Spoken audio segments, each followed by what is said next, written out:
Shri Ravindra Singh Bhati 5 minute में अपनी बात समाप्त करें। बजट पे मुझे बोलने का मौका दिया।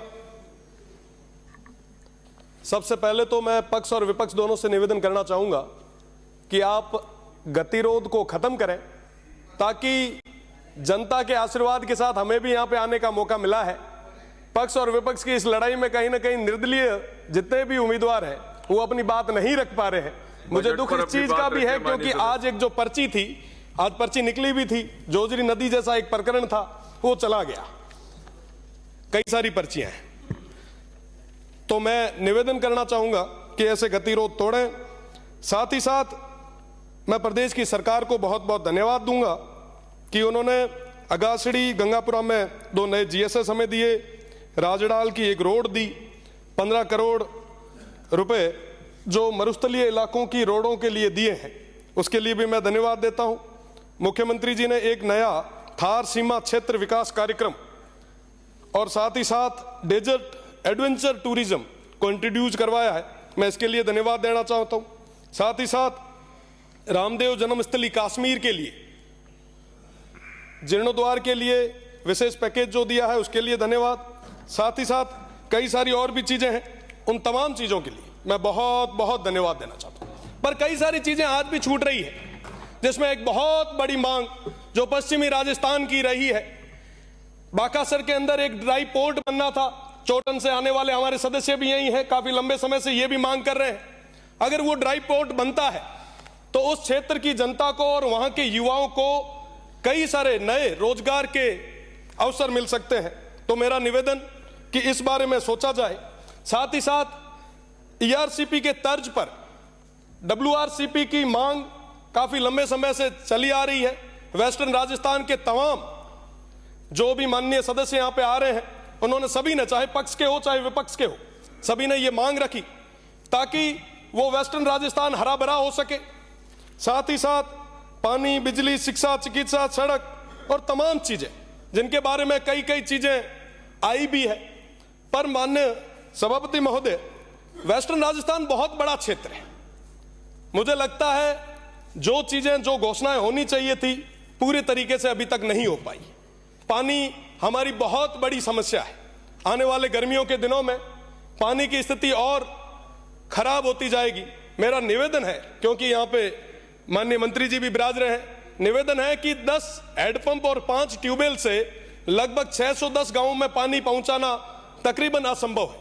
मेरा निवेदन आपसे कि वेस्टर्न राजस्थान के लिए, उस थार के लिए एक विशेष योजना आप सब बनाएं।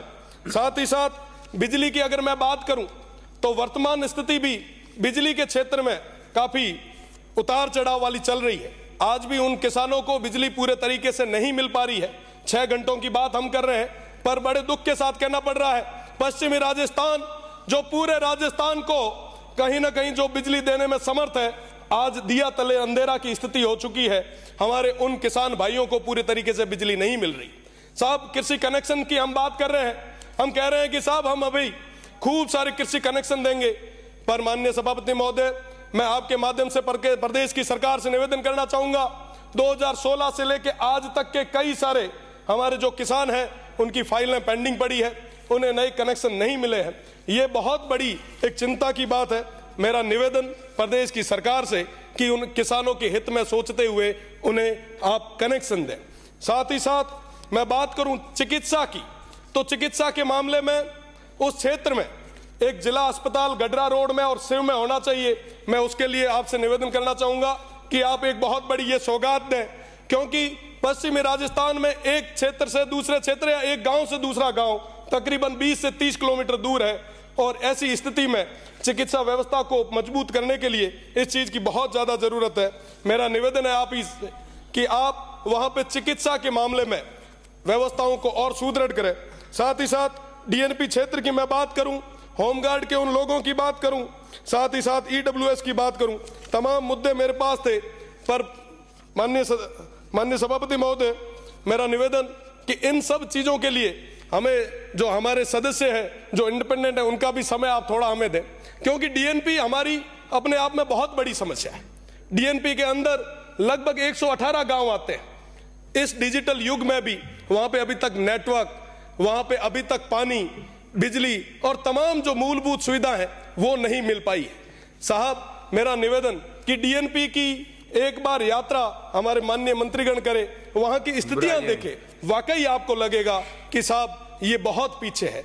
माननीय सभापति महोदय, मेरा निवेदन है आपसे कि हमारे बॉर्डर होमगार्ड में और विशेषकर पश्चिमी राजस्थान के कई सारे लोग जो लगे हैं, उनको लंबे समय से विराम भत्ता नहीं मिल पा रहा। मेरा निवेदन है कि ईडब्ल्यूएस के अंदर सरलीकरण, धन्यवाद माननीय प्रदेश की अध्यक्ष सरकार, माननीय सभापति महोदय, साथ ही साथ एक मिनट माननीय सदस्य, मेरा निवेदन है कि विश्वविद्यालय के अंदर पेंशनर का एक मुद्दा था, पिछली सरकार ने उस मुद्दे को लेके हमें कई महीनों के लिए जेल भेजा था।